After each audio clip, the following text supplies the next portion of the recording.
Net for you நேயர்களுக்கு வணக்கம். என் பேர் மனோன். இது என்னுடைய முதற் படம். கா ஆபத்தின் அறிகுறின்றது படத்துடைய தலைப்பு. அதாவது காக்காவுடைய குரலை தான் இந்த படத்துக்கு வந்து தலைப்பாக வச்சுருக்கோம்.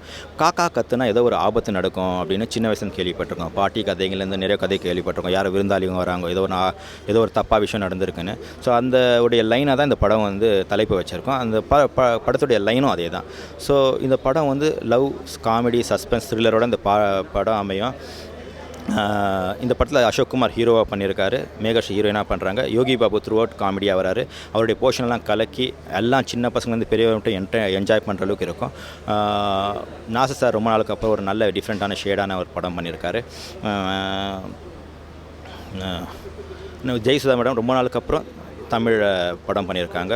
ஸோ யுவினா பார்த்திபின்ற ஒரு பேபி சைல்டு ஆர்டிஸ்ட் இந்த படத்தில் ஒரு முக்கியமான கேரக்டராக பண்ணியிருக்காங்க. இந்த படம் வந்து ரொம்ப நல்லா வர்றதுக்கு காரணம் வந்து கிரண், ப்ரொடியூசர் பத்திகொண்டா.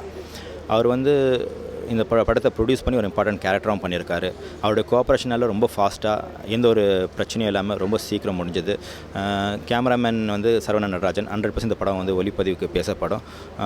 எடிட்டர் வந்து சசிகுமார். ரொம்ப ஃபாஸ்ட்டாக பண்ணி ரொம்ப எங்கேயும் லேக் அடிக்காமல் ரொம்ப இன்ட்ரெஸ்டிங்காக பண்ணியிருக்காரு. மியூசிக் வந்து அம்ரித் ராவ். அவர் மாலை நேரத்து மைக்கத்தோட மியூசிக் டைரக்டர். அவர் ஒரே ஒரு சாங் தான் இருக்கும். 100% அந்த சாங் வந்து எல்லாருடைய மொபைல்லையும் வாயிலையும் இருக்குன்றது தெரிவிச்சுக்கிறேன்.